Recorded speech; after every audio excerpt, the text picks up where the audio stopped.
بسم اللہ الرحمن الرحیم۔ السلام علیکم۔ آج ہم فیڈرل بورڈ اردو کی جو نئی کتاب ہے اس کا حصہ نثر سبق نمبر 1 جو ہم نے ریڈ آؤٹ کیا تھا اخلاق نبوی، آج ہم اس کی مکمل مشق جو ہے اس کو حل کریں گے۔ مشق کے اندر جتنی بھی چیزیں ہیں اس کا خلاصہ، مرکزی خیال، سوال جواب، گرامر کا پورشن، سب کو ہم کمپلیٹ سالو کریں گے۔ سب سے پہلے ہے سننا۔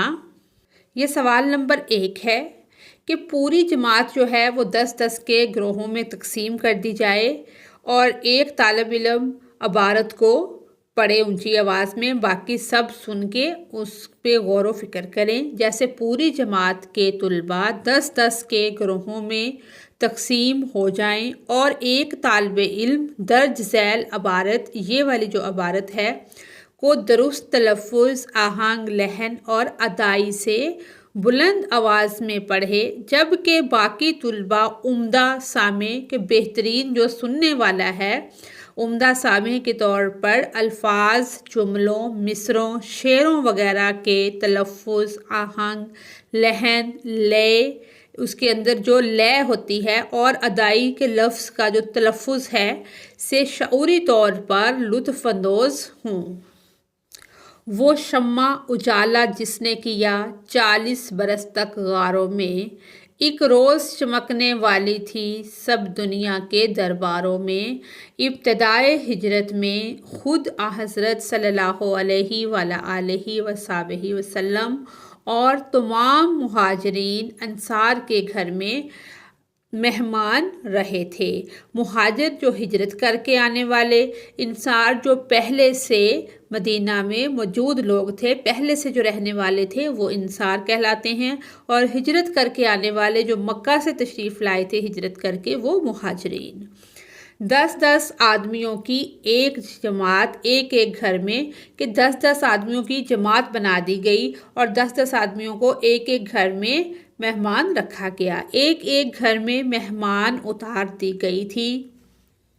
مقداد بن الاسود رضی اللہ تعالی عنہ کہتے ہیں کہ میں اس جماعت میں تھا جس میں خود حضرت صلی اللہ علیہ وآلہ وصحبہ وسلم شامل تھے۔ گھر میں چند بکریاں تھیں جن کے دودھ پر گزارا تھا۔ دودھ 2 چکتا کہ جب دودھ بکریوں کا نکال لیتا تو سب لوگ اپنے اپنے حصے کا پی لیتے، جتنا اتنا آتا برابر مقدار میں تقسیم کر کے اپنے اپنے حصے کا پی لیتے، اور آپ صلی اللہ علیہ وآلہ وصحبہ وسلم کے لیے پیالے میں چھوڑ دیتے۔ ایک شب کا واقعہ ہے کہ ایک رات ایک واقعہ پیش آیا، ایک شب کہتے ہیں رات کو کا واقعہ ہے کہ حضرت صلی اللہ علیہ وآلہ وصحبہ وسلم کی تشریف آوری میں، کہ آپ کے گھر واپس آنے میں، تشریف لانے میں کیا ہوئی، تاخیر ہوئی، تھوڑی دیر ہو گئی۔ لوگ دودھ پی کر، کہ جتنے وہ لوگوں کی جماعت تھی انہوں نے دودھ پی لیا اپنے اپنے حصے کا، سو رہے۔ آپ صلی اللہ علیہ وآلہ وصحبہ وسلم نے آ کر دیکھا تو پیالہ خالی پایا۔ خاموش ہو رہے، پھر فرمایا خدایا جو آج کھلا دے اس کو تو بھی کھلا دینا، کہ جو آج میری بھوک ختم مٹاتا ہے کہ اللہ تعالیٰ تو بھی اس کو کھلا دینا۔ حضرت مقداد رضی اللہ تعالی عنہ چھری لے کر کھڑے ہوئے کہ بکری ذبح کر کے گوشت پکائیں۔ آپ صلی اللہ علیہ وآلہ وصحبہ وسلم نے روکا، یعنی کہ منع کر دیا بکری ذبح کرنے سے، اور بکری دوبارہ دو کر، کہ دوبارہ اس کا دودھ نکالا، جو کچھ نکلا اسی کو پی کر سو رہے، اور کسی کو اس فعل پر ملامت نہ کی کہ سب نے دودھ پی لیا اور پیالہ خالی چھوڑ دیا، کسی کو بھی برا بھلا نہیں کہا۔ آگے ایک شعر ہے، دل جس سے زندہ ہے وہ تمنا تم ہی تو ہو، ہم جس میں بس رہے ہیں وہ دنیا تم ہی تو ہو۔ اس کے بعد ہے بولنا، یعنی کہ اسپیکنگ۔ سوال نمبر 2 ہے ہمارا یہ، دیے گئے نثر پارے کو، یہ والا جو ہے طالب علم اپنی استاد محترم کہ اپنے ٹیچر یا جو ان کی فیمیل ٹیچر ہیں یا میل ٹیچر ہیں، استانی صاحبہ کی رہنمائی میں ایک کہانی یا واقعے کی صورت میں طلباء کو سنائے۔ باقی تمام طلباء اسے سن کر اپنے اپنے طور پر باری باری خود بھی دہرائیں۔ یہ یعنی کہ پڑھنا ہے ہم نے۔ قبیصہ نام کے ایک صاحب تھے، وہ مقروض ہو گئے تھے کہ ان کے اوپر قرض تھا۔ آپ صلی اللہ علیہ وآلہ وسلم کے پاس آئے تو اپنی حاجت عرض کی کہ اپنے بارے میں بتایا کہ میں اس طرح سے مقروض ہو گیا ہوں، میرے اوپر قرض ہے۔ آپ صلی اللہ علیہ وآلہ وسلم نے وعدہ کیا۔ اس کے بعد ارشاد فرمایا، اے قبیصہ، سوال کرنا اور لوگوں کے سامنے ہاتھ پھیلانا صرف 3 شخصوں کو روا ہے کہ 3 لوگوں کو جائز ہے۔ ایک اس شخص کو جو اپنے قرض سے زیادہ زیر بار ہو، کہ اس پر قرض زیادہ ہو، وہ قرض میں دب جائے، اس کو جائز ہے، روا ہے کہ وہ مانگ سکتا ہے، لیکن جب اس کی ضرورت پوری ہو جائے تو اس کو رک جانا چاہیے۔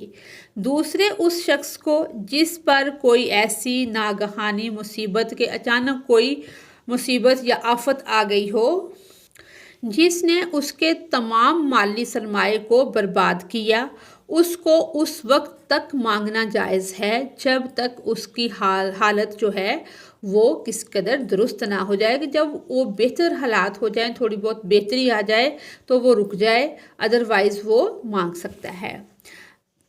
جب تک اس کی حالت کسی قدر درست نہ ہو جائے۔ تیسرے اس شخص کو جو مبتلا فاقہ ہو، کہ گھر میں جس کے پاس کھانے پینے کو کچھ نہ ہو، اور محلے کے 3 معتبر، محلے کے 3 قابل اعتبار آدمی گواہی دیں، کہ شہادت دیں، اس کے بارے میں بتائیں کہ واقعہ ہی اس کے گھر میں کھانے پینے کو کچھ نہیں ہے، کہ ہاں اس کو فاقہ ہے۔ اس کے علاوہ جو کوئی کچھ مانگ کر حاصل کرتا ہے وہ حرام کھاتا ہے۔ اس کے بعد ہے ہمارا پڑھنے میں سوال نمبر 3 ہے، درج ذیل نثر پارے کو فہم کے ساتھ پڑھ کر کہ سمجھ کے ساتھ پڑھنا ہے ہم نے، پھر آگے سوال دیے گئے ہیں ان کے ہم نے جواب دینے ہیں۔ یہ ہم پڑھ لیں گے ایک بار، یہاں تک ہمارا یہ پیراگراف ہے، اس کو ہم پڑھ لیں گے اور یہ سوالات ہیں۔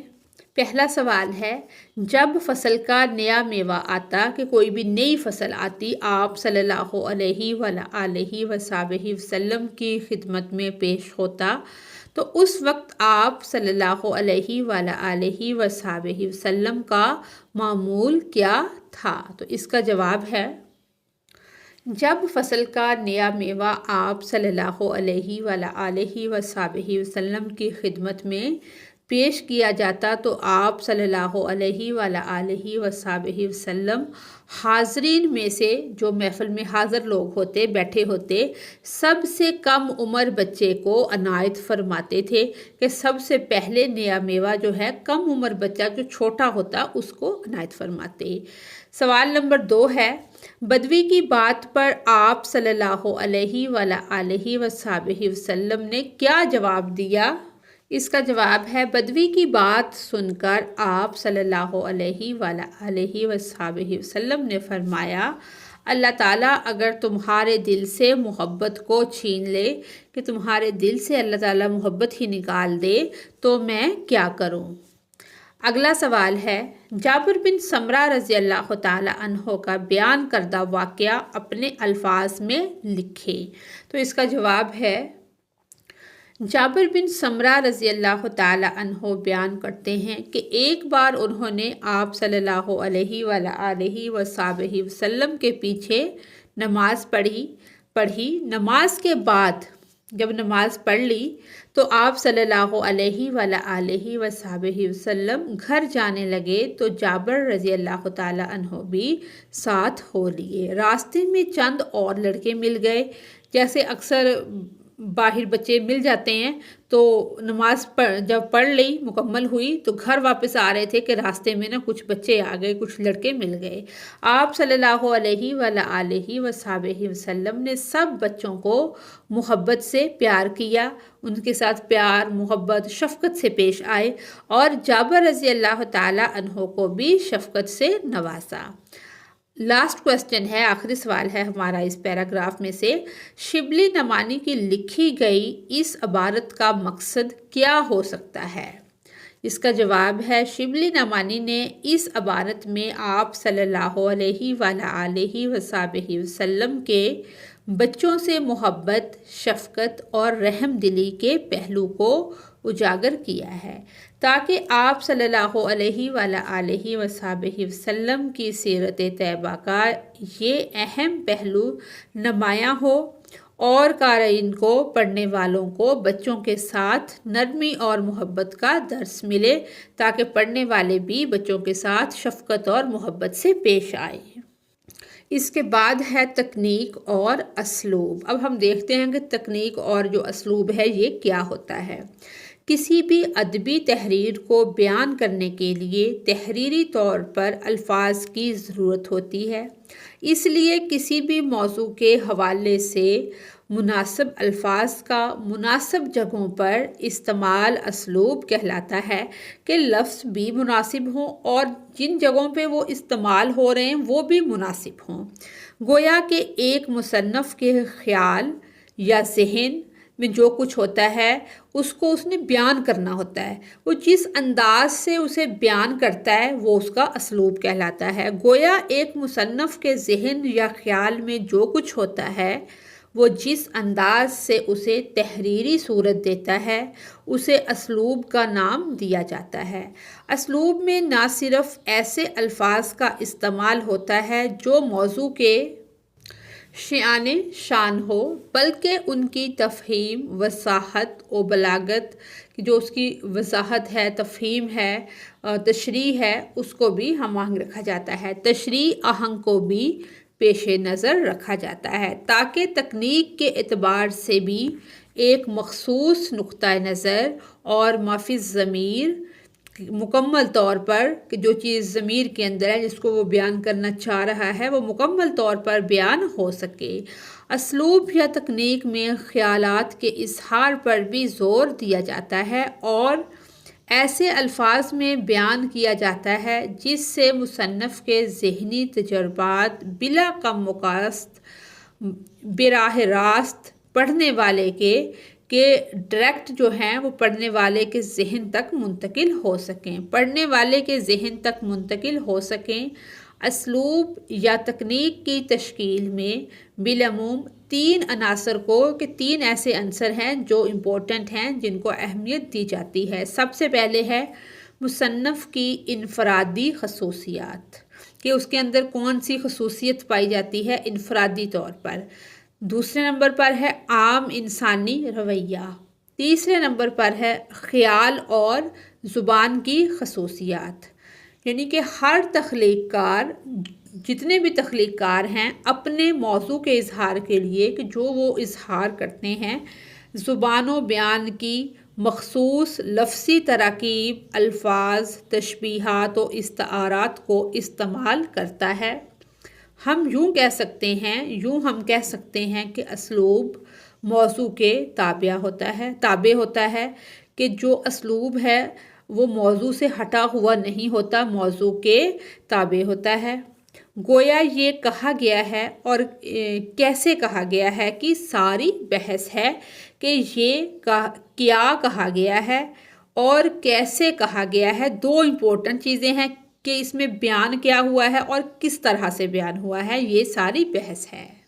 سوال نمبر 4 ہے، نصابی کتاب میں دیے گئے شبلی نعمانی کے تعارف اور اوپر بیان کیے گئے اشارات سے استفادہ کرتے ہوئے، یعنی کہ جو تعارف بیان ہوا ہے اور جو اشارات بیان ہوئے ہیں اس سے ہم نے فائدہ اٹھاتے ہوئے سیرت نگاری کے حوالے سے شبلی نعمانی کی تکنیک کہ شبلی نعمانی نے اس سبق میں کون سی تکنیک اور اسلوب استعمال کیا ہے، تکنیک اور اسلوب پر مختصر روشنی ڈالے۔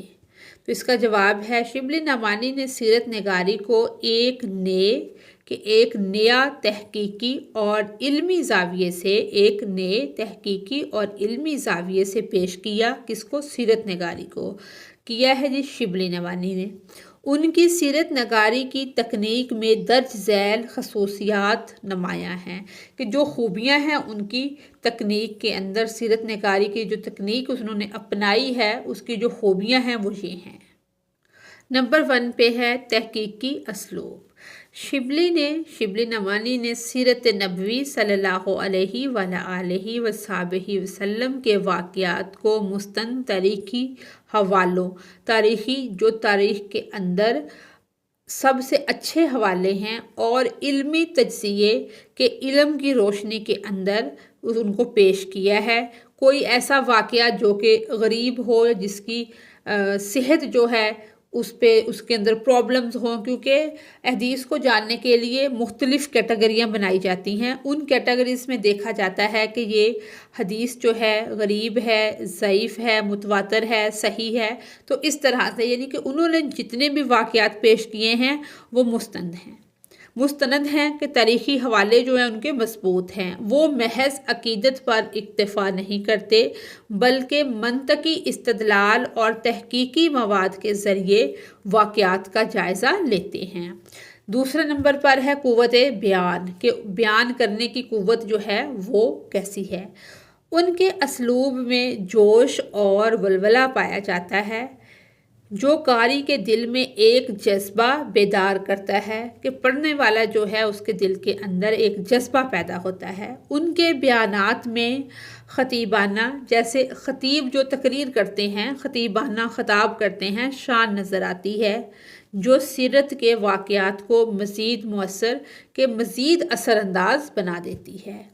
تیسرے نمبر پر ہے اعجاز و اختصار۔ شبلی کی تحریر میں اختصار کے ساتھ معنویت کا بھرپور اظہار ملتا ہے، یعنی کہ بات کو وہ تھوڑا کرتے ہیں لیکن ان کے اندر گہرائی اس بات کے اندر زیادہ ہوتی ہے۔ وہ مختصر جملوں میں گہرے مفاہیم سمو دیتے ہیں جس سے ان کی تحریر جامعہ یعنی کہ جامع بن جاتی ہے اور با مقصد، یعنی کہ اس کا کوئی نہ کوئی مقصد ہوتا ہے، با مقصد بن جاتی ہے۔ آگے ہے مقصدیت۔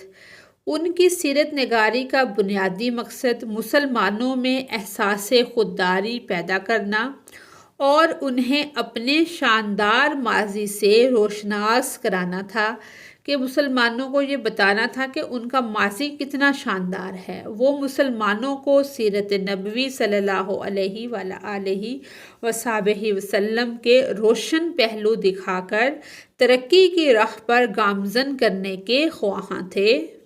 اس کے بعد ہے ادبی رنگ۔ شبلی کی تحریر میں شاعرانہ انداز جھلکتا ہے۔ ان کے جملے شگفتہ، رواں اور دل نشین ہوتے ہیں۔ وہ جذبات کو اس طرح الفاظ کا جامہ پہناتے ہیں کہ قاری خود کو واقعات کے بیچ محسوس کرتا ہے، کہ واقعات کو اس طرح بیان کرتے ہیں کہ ایسا محسوس ہوتا ہے کہ یہ واقعہ ہمارے درمیان ہی ہو رہا ہے۔ اس کے بعد ہے تہذیبی احساس۔ شبلی نے اسلامی تہذیب اور مسلمانوں کے علمی و ثقافتی ورثے کا بھرپور دفاع کیا، کہ بھرپور طریقے سے دفاع کیا ہے شبلی نے کس کا؟ اسلامی تہذیب کا اور مسلمانوں کے علمی و ثقافتی ورثے کا۔ جیسے پاکستان نے انڈیا سے بھرپور دفاع کیا ہے، اسی طرح سے ان کی سیرت نگاری میں مسلمانوں کی عظمت رفتہ کا تذکرہ نمایاں ہے، جو اس دور کے مسلمانوں کو حوصلہ اور افتخار عطا کرتا ہے۔ اس کے بعد ہے تنقیدی شعور۔ وہ سیرت نگاری میں تنقیدی نظر رکھتے تھے۔ انہوں نے اسلامی تاریخ کے مغربی مورخین کے اعتراضات کا مدلل دلیل کے ساتھ جواب دیا اور غلط فہمیوں کا ازالہ کیا، جتنی بھی غلط فہمیاں تھیں ان کو ختم کیا۔ شبلی نعمانی کی سیرت نگاری تحقیق، ادب، جذبات اور مقصدیت کا حسین امتزاج ہے، جس نے اردو ادب میں ایک نئی راہ متعین کی اور سیرت نگاری کو ایک فن کی حیثیت دی۔ سوال نمبر 5 ہے، یہ MCQs ٹائپ کویسچن ہے، ان کو ہم نے پڑھنا ہے اور ان کے جو درست جواب ہے اس کا انتخاب کرنا ہے۔ پہلا سوال ہے، سوال کرنا اور لوگوں کے سامنے ہاتھ پھیلانا روا ہے یعنی کہ جائز ہے صرف 3 شخصوں کو؟ درست جواب یہ ہے۔ دوسرا سوال ہے جو خود کھاؤ وہ ان کو کھلاؤ، جو خود پہنو وہ انہیں پہناؤ۔ نبی کریم صلی اللہ علیہ وآلہ وصحبہ وسلم کا یہ فرمان کس کے لیے تھا؟ غلاموں کے لیے، یہ صحیح جواب ہے۔ اگلا سوال ہے سا کس کو ماپنے کا ایک پیمانہ تھا؟ غلے کو۔ اس وقت یعنی کہ ترازو وغیرہ نہیں ہوتے تھے، یہ غلے کو پیمائش کرنے کا مثلاً ماپنے کا ایک پیمانہ تھا، اس کو سا کہتے ہیں۔ اس کے بعد اگلا سوال ہے قریش اپنے فخر و امتیاز کے لیے قیام کرتے تھے کس میں؟ مزدلفہ میں۔ اگلا سوال ہے تمام صحابہ رضوان اللہ علیہم مدینے کے چاروں طرف خندقیں کھود رہے تھے، کس موقع پر؟ غزوہ احزاب، اس کو غزوہ خندق بھی کہتے ہیں، غزوہ احزاب کے موقع پر۔ اگلا سوال ہے سبق کے آخری حصے سے واضح ہوتا ہے کہ حضور صلی اللہ علیہ وآلہ وصحبہ وسلم بچوں کے ساتھ بہت زیادہ فرماتے محبت و شفقت، صحیح جواب ہے۔ اگلا سوال ہے سوال نمبر 6، درج ذیل عبارت کو غور سے پڑھیں، یہ والی عبارت ہے اور مفہوم اس کا جو مفہوم ہے اس کو برقرار رکھتے ہوئے متفرق طریقوں سے پوری عبارت یا چند جملوں میں تبدیلی کرتے ہوئے مفہوم کو مزید آگے بڑھا کر لکھیں۔ اتنی تو یہ دی ہوئی، اس کو تھوڑا سا ہم نے آگے بڑھانا ہے۔ جی اس کا جواب ہے حضرت صلی اللہ علیہ وآلہ وصحبہ وسلم کے پاس جو غلام آتے، جیسے یہاں پر ہے ملکیت میں جو غلام آتے، یہاں ہے پاس جو غلام آتے، آپ صلی اللہ علیہ وآلہ وصحبہ وسلم ہمیشہ انہیں آزاد فرما دیتے تھے، لیکن وہ اپنے صلی اللہ علیہ وآلہ وصحبہ وسلم کے لیکن وہ آپ صلی اللہ علیہ وآلہ وصحبہ وسلم کے حسن سلوک اور محبت کے ایسے گرویدہ ہو جاتے کہ محبت میں اس طرح سے دیوانے ہو جاتے کہ آزادی کے باوجود کہ آزاد بھی کر دیتے لیکن پھر بھی وہ ساتھ نہ چھوڑتے، آپ صلی اللہ علیہ وآلہ وصحبہ وسلم کا ساتھ نہ چھوڑتے۔ ماں باپ، خاندان اور قبیلے کے رشتوں سے بڑھ کر یعنی کہ ہر رشتے سے زیادہ بڑھ کر وہ آپ صلی اللہ علیہ وآلہ وصحبہ وسلم کی صحبت کو باعث عزت سمجھتے۔ زید بن حارثہ رضی اللہ تعالی عنہ بھی آپ صلی اللہ علیہ وآلہ وصحبہ وسلم کے آزاد کردہ غلام تھے۔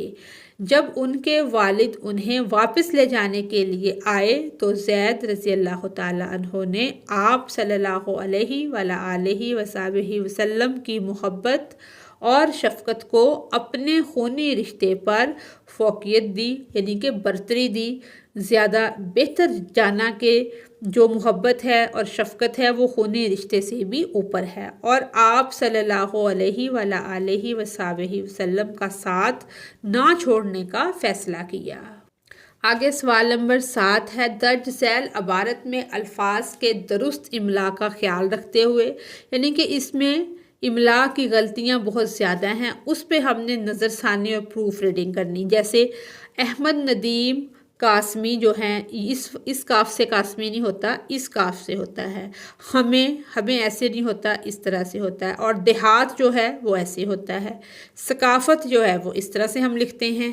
تو ان غلطیوں کو ہم نے ٹھیک کرنا ہے۔ احمد ندیم قاسمی کے افسانوں میں ہمیں پنجاب کے دیہات، پنجاب کی ثقافت کے مختلف رنگ اور دیہی زندگی جو دیہاتی زندگی ہے کے مسائل کا آئینہ دکھائی دیتا ہے، اور چونکہ ترقی پسند تحریک سے وابستہ تھے، وہ جو تھے احمد ندیم قاسمی وہ ترقی پسند تحریک سے وابستہ تھے، اس لیے اپنے افسانوں میں انہوں نے یہ طبقاتی غلط لکھا ہوا، یہاں یہ ٹھیک ہے، مسائل کو بھی پیش کیا۔ ان افسانوں میں جہاں ایک طرف ہمیں غربت اور محرومی کا شکار کردار دکھائی دیتے ہیں، وہیں دوسری طرف اعلیٰ کردار اور روایات کے حامل کردار بھی کہ جو اعلیٰ روایات کے حامل لوگ ہیں یا کردار ہیں وہ بھی نظر آتے ہیں۔ جی اب ہماری ہے قواعد یعنی کہ گرامر زبان شناسی۔ سب سے پہلے ہے واحد جمع، پھر ہے جمع مکسر اور جمع سالم یا جمع الجمع۔ اب ان کو ہم دیکھتے ہیں کہ واحد جمع کیا ہے۔ واحد جمع تو عام طور پر ہم جانتے ہیں کہ ایک چیز جو ہوتی ہے وہ واحد ہے، جب زیادہ چیزیں ہوں گی تو وہ جمع کہلائے گا۔ وہ لفظ جو فقط ایک شخص، شے یا جگہ کے لیے استعمال ہو واحد کہلاتا ہے، مثلاً کتاب ہے، عصر ہے، عام ہے وغیرہ واحد کہلاتے ہیں۔ وہ لفظ جو ایک سے زیادہ اشخاص، اشیاء یا جگہوں کے لیے استعمال ہو جمع کہلاتا ہے، مثلاً آثار، عصر سے آثار بن گیا، کتاب سے کتب بن گیا، عام سے عوام بن گیا، یہ جمع ہو گیا۔ اس کے بعد ہے جمع کی صورتیں۔ سب سے پہلے ہے جمع مکسر، پھر ہے جمع سالم تثنیہ، جمع الجمع۔ جمع مکسر کو ہم سمجھتے ہیں واحد سے جمع بناتے ہوئے واحد کی صورت بالکل بدل جائے، کہ جو واحد ہے اس کی جو صورت ہے وہ بالکل بدل جائے تو اس کو کیا کہتے ہیں؟ جمع مکسر کہتے ہیں۔ مثلاً تصویر سے تصاویر، اس کی شکل بدل گئی تو یہ کیا ہوا؟ جمع مکسر ہوا۔ اکبر سے اکابر وغیرہ۔ اس کے بعد ہے جمع سالم۔ واحد سے جمع بناتے وقت واحد کے حروف میں کسی قسم کی تبدیلی نہ ہو، یہاں تھی مکمل تبدیلی اور یہاں پہ بالکل تبدیلی نہ ہو تو اسے ہم کیا کہیں گے؟ جمع سالم کہیں گے۔ مثلاً ماہر سے ماہرین، کوئی تبدیلی نہیں آئی، یہ نون آگے زیادہ ہو گیا۔ مجاہد سے مجاہدین وغیرہ۔ اس کے بعد ہے تثنیہ۔ عربی زبان میں دو چیزوں کے لیے جمع کی ایک الگ صورت استعمال کی جاتی ہے، اسے تثنیہ کہتے ہیں۔ مثلاً والد سے والدین، عید سے عیدین وغیرہ۔ جمع الجمع، کسی واحد سے جمع کی جمع کو جمع الجمع کہتے ہیں۔ مثلاً خبر سے اخبار، اخبار سے اخبارات، لقب سے القاب اور القاب سے القابات، یہ کیا ہے؟ یہ جمع الجمع ہے۔ کرنا ہم نے اس میں یہ ہے، یہ والے جو الفاظ ہیں ان کی جمع مکسر، جمع سالم تثنیہ اور جمع الجمع لکھ کے ان کو جملوں میں استعمال کرنا ہے۔ جیسے حاضر سے حاضرین، یہ کیا ہے؟ جمع سالم ہے۔ جلسے میں تمام حاضرین موجود تھے۔ آگے ہے احسان سے احسانات، جمع سالم، اس کے احسانات کو کبھی بھولا نہیں جا سکتا یا اس کے احسانات کو کبھی بھولا نہیں جا سکتا۔ امام، اس کی یہ الفاظ جو ہے، لفظ جو ہے وہ امام ہے۔ اور آگے آئمہ کیا ہے؟ جمع مکسر ہے۔ تمام آئمہ دین حق کی تبلیغ کرتے رہے۔ مضمون، اس کا آگے مضامین کیا ہے؟ جمع مکسر ہے۔ اس کتاب میں مختلف مضامین شامل ہیں۔ آگے سید ہے، سیدین تثنیہ ہے اور سادات جو ہے وہ جمع الجمع ہے۔ محفل میں موجود سیدین کو خصوصی عزت دی جائے اور سادات کا عزت و احترام کرنا چاہیے۔ کتب، کتبین، یعنی کہ کتبین جو ہے یہ تثنیہ ہے۔ زمین کے شمالی اور جنوبی قطبین پر شدید سردی ہوتی ہے۔ اس کے بعد ہے شجر، اشجار، یہ جمع مکسر ہے۔ باغ میں مختلف نوع کے مختلف قسم کے اشجار یعنی کہ شجر جو درخت کی کو بھی کہتے ہیں موجود ہیں۔ آگے محاورہ، محاورے جو ہے وہ جمع مکسر ہے اور محاورات جمع الجمع ہے۔ اردو زبان کے محاورے بہت دلچسپ ہیں اور محاورات کا جو جملہ ہے، اردو کے محاورات زبان کو خوبصورتی بخشتے ہیں۔ آگے نادر، نوادر جو ہے وہ جمع مکسر ہے اور نوادرات جمع الجمع ہے، یہ اس کے جملے ہیں۔ عجائب گھر میں مختلف نوادر رکھے گئے اور نوادرات، عجائب گھر میں مختلف اقوام کے تاریخی نوادرات رکھے گئے ہیں۔ آگے نور، انوار، جمع مکسر ہے۔ مسجد کے گنبد سے منعکس ہونے والے انور یعنی کہ انوار جو ہیں، مناظر جو ہیں، دل کو سکون بخشتے ہیں۔ اس کے بعد انوارات ہے، دوا، ادویہ، ادویات، اکبر، اکابر، اکابرین کی جمع مکسر ہے اور جمع الجمع ہے۔ وجہ، وجوہ، وجوہات، اثر، آثار، اثرات اور یہ اس کے جملے ہیں۔ اس کے بعد ہے علامات اوقاف، یہ مختلف قسم کی علامات ہیں جو کہ عبارت میں خوبصورتی پیدا کرنے کے لیے لگائی جاتی ہیں۔ اس کے کچھ رول اور ریگولیشن ہوتے ہیں۔ مثلاً رابطہ کیا ہے؟ جملے یا عبارت میں وقفے سے زیادہ ٹھہراؤ کے لیے، کہ وقفہ کیا ہے؟ تھوڑا ٹھہراؤ ہے اور رابطہ زیادہ ٹھہراؤ ہے، یہ علامت استعمال ہوتی ہے۔ مثلاً میری بات یاد رکھنا، محنت ہی کامیابی کی کنجی ہے، یعنی کہ یہ والی جو ہے علامت یہ رابطہ ہے، وقفے سے اس میں زیادہ ٹھہراؤ آتا ہے۔ کیا خوب سودا نقد ہے، اس ہاتھ دے اس ہاتھ لے۔ اس کے بعد ہے تفصیلہ، یعنی کہ تفصیل سے تفصیلہ، جملے یا عبارت میں کسی بات کی تفصیل بتانے کے لیے استعمال ہوتی ہے۔ مثلاً ورزش کے فائدے درج ذیل ہیں، یہ والی ہم علامت لگائیں گے، پھر اس کے آگے فائدے لکھ دیں گے کہ صحت اچھی رہتی ہے، بیماریوں سے بندہ بچتا ہے، تو جو بھی فائدے ہیں وہ لکھ دیں گے۔ 11ویں جماعت میں کمپیوٹر پڑھنے والے طلباء کے نام یہ ہیں، یہ والی علامت لگائیں گے، آگے ہم نام لکھ دیں گے، عثمان ہے، علی ہے، حمزہ ہے، دانش ہے، آگے نام آ جائیں گے ان کے۔ سوالیہ یا استفہامیہ، جب کوئی بات پوچھنی یا کچھ دریافت کرنا مقصود ہو تو یہ علامت، یہ سوالیہ نشان جو ہے یہ استعمال کی جاتی ہے۔ مثلاً جیسے قائد اعظم کس شہر میں پیدا ہوئے، اس کے بعد یہ سوالیہ نشان ہے۔ آپ کا کیا نام ہے، سوالیہ نشان ہے۔ آگے ہے استعجابیہ، اس کا مطلب ہوتا ہے کہ اظہار حیرت کا ہو، خوشی کا ہو یا حیرانی کا ہو۔ حیرت یا حیرانی کے اظہار کے لیے یہ علامت استعمال کی جاتی ہے۔ مثلاً ارے، او یا واؤ، اس طرح سے۔ اس کے بعد ہے خط فاصل یا ترچھا خط، یعنی کہ ایسی ٹیڑھی لائن۔ یہ دفتری علامات، یہ علامت دفتری مراسلات کا حوالہ دینے کے لیے مختلف قسم کے بیانات، مسودات کے اندراجات، یعنی کہ مسودے میں کچھ اندراج کرنا ہو، میں متبادل اسما یا افعال کے درمیان لگائی جاتی ہے۔ مثلاً مسمہ، مسمات، بن، بنت، اقرار کرتا ہوں، کرتی ہوں، وغیرہ وغیرہ۔ آگے ہے علامت مصرع، علامت شعر اور علامت تخلص، کیونکہ جہاں پر ایک مصرع ہوتا ہے وہاں پر ایک ایسے آئین سا بنا ہوتا ہے، جہاں پر شعر ہوتا ہے اس پہ یہ علامت ہوتی ہے، اور جہاں پہ شاعر اپنا نام استعمال کرتا ہے غزل کے آخری شعر میں تو وہاں پر کیا ہوتا ہے، اس طرح کی یہ والی علامت ہوتی ہے تخلص کی کرنا۔ اب اس میں ہم نے یہ ہے، سوال نمبر 9 ہے ہمارا، درج ذیل جملوں میں استعمال کیے گئے رموز و اوقاف کو پہچانیں اور ان کا استعمال کرتے ہوئے نئے جملے لکھیں۔ جیسے یہ والا پیرا ہے چھوٹا سا ہمارا، جواب اس کا یہ ہے کہ جملہ میں استعمال کیے گئے رموز و اوقاف یہ ہیں، جیسے وقفہ، نصف وقفہ جو سب سے پہلے یہ والا ہے، چھوٹے جملوں کو ملا کر ایک بڑا جملہ بنانے کے لیے۔ جملہ کیا ہے؟ شہد صحت مند غذا ہے، یہ لذیذ اور طاقتور ہے۔ ختمیہ، جملے کے اختتام پر علامت ختمیہ لگاتے ہیں۔ جملہ اس کا یہ ہے، ہمیں ایمانداری اور سچائی کو اپنانا چاہیے۔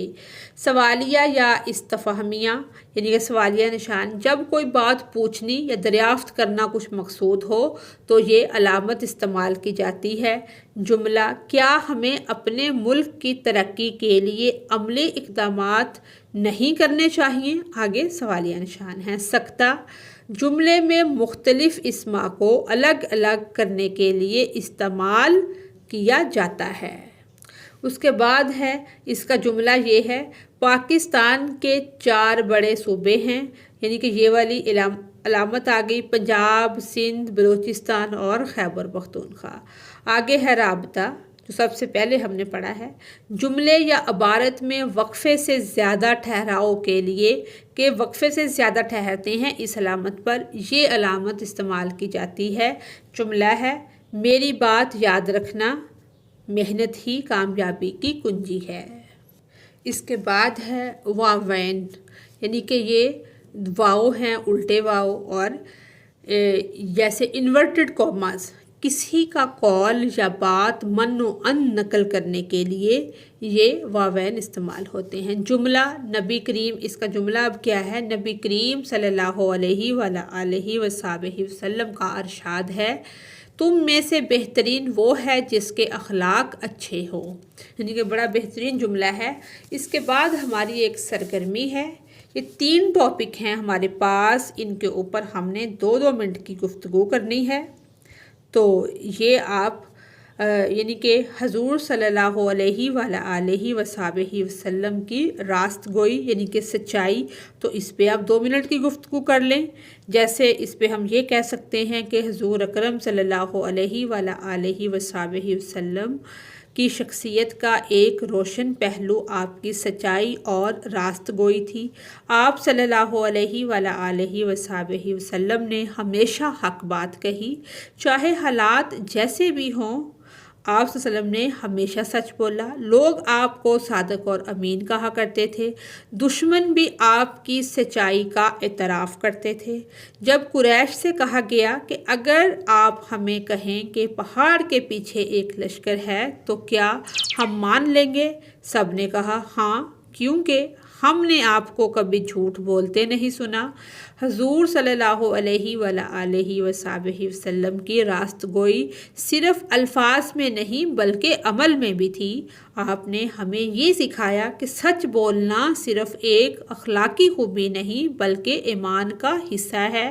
حدیث میں بھی آتا ہے کہ سچائی جو ہے وہ نیکی کی طرف لے جاتی ہے اور نیکی جنت کی طرف لے جاتی ہے۔ جس طرح آج ہمارے معاشرے میں سچ بولنا کم ہو چکا ہے، لیکن ہم حضور صلی اللہ علیہ وسلم کی سیرت کو اپنائیں تو ہماری زندگیاں بدل سکتی ہیں۔ اس کے بعد ہمارا دوسرا ٹاپک ہے حضور صلی اللہ علیہ وآلہ وصحبہ وسلم کی تعلیمات میں ہمسایوں کے حقوق۔ ہمسایہ وہ ہوتا ہے جو ہمارے گھر کے آس پاس کے لوگ ہوتے ہیں، وہ ہمسائے کہلاتے ہیں۔ ویسے تو 40 گھروں کا تذکرہ قرآن و حدیث میں آتا ہے، لیکن قریب کے جو لوگ ہیں وہ ہمسایوں کی مد میں آتے ہیں۔ اسی طرح سے ہم اس پہ بھی 2 منٹ گفتگو کر لیں گے کہ اسلام میں ہمسایوں کو خاص مقام دیا گیا ہے، اور حضور صلی اللہ علیہ وآلہ وصحبہ وسلم نے فرمایا کہ اس بارے میں بہت تاکید یعنی کہ فرمائی کہ جبریل علیہ السلام مجھے بار بار ہمسایوں کے حقوق کے بارے میں نصیحت کرتے رہے، یہاں تک کہ میں نے سمجھا کہ شاید ہمسایہ کو وراثت میں شریک نہ کر دیا جائے کہ اتنی تلقین کی گئی۔ حضور صلی اللہ علیہ وآلہ وصحبہ وسلم نے فرمایا کہ جو شخص اپنے ہمسائے کو بھوکا چھوڑ کر خود پیٹ بھر کر کھاتا ہے وہ کامل ایمان والا نہیں، اس کا یعنی کہ ایمان مکمل نہیں ہو سکتا۔ یہ بھی فرمایا کہ مسلمان وہ ہے جس کے شر سے اس کا ہمسایہ محفوظ رہے۔ اس میں بھی ہم آج کے دور کی اگزامپل دے سکتے ہیں کہ آج کے دور میں ان تعلیمات کو دوبارہ زندہ کرنے کی ضرورت ہے۔ ہمسایوں کی خیریت دریافت کرنا، ان کی ضرورتوں کا خیال رکھنا، ان کے ساتھ حسن سلوک کرنا، یہ سب اسلامی اقدار ہیں۔ اس کے بعد جو بڑا پیارا ٹاپک ہے کہ حضور صلی اللہ علیہ وآلہ وصحبہ وسلم بے حیثیت رحمت للعالمین کے تمام جہانوں کے لیے رحمت، کہ اللہ تعالیٰ نے خود بھی قرآن میں ارشاد فرمایا ہے کہ ہم نے آپ کو تمام جہانوں کے لیے رحمت بنا کر بھیجا۔ یہ آیت جو ہے یہ بھی ہمیں بتاتی ہے کہ حضور صلی اللہ علیہ وآلہ وصحبہ وسلم مسلمانوں کے لیے ہی نہیں بلکہ پوری انسانیت، اس میں جانور، درخت اور ماحول یہ بھی شامل ہے کہ انسانیت پوری نہیں بلکہ جانوروں، درختوں اور ماحول کے لیے بھی رحمت تھے۔ آپ نے کمزوروں کے ساتھ نرمی کی، غلاموں کو آزاد کرایا، یتیموں کے سر پر ہاتھ رکھا، عورتوں کو عزت دی، دشمنوں کو معاف کر دیا۔ طائف والوں نے پتھر مارے لیکن آپ نے ان کے لیے بد دعا نہیں کی بلکہ ہدایت کی دعا کی۔ حضور صلی اللہ علیہ وسلم کی زندگی کا ہر لمحہ محبت، شفقت، برداشت اور ہمدردی کا نمونہ ہے۔ اگر ہم واقعی چاہتے ہیں کہ دنیا میں امن قائم ہو تو ہمیں حضور صلی اللہ علیہ وآلہ وصحبہ وسلم کی سیرت کو اپنانا ہوگا۔ یہی حقیقی پیغام رحمت ہے۔ کمنٹ کر کے ضرور بتائیے گا آپ کو ان ٹاپکس پر جو گفتگو ہوئی ہے وہ کیسی لگی۔ یہاں تک یہ ہماری ویڈیو تھی جو کہ مکمل ہوتی ہے۔ اگر آپ کو میری ویڈیو سے کوئی رہنمائی ملتی ہے تو میری ویڈیو کو لائک اور چینل کو سبسکرائب کریں۔ Thanks for watching us.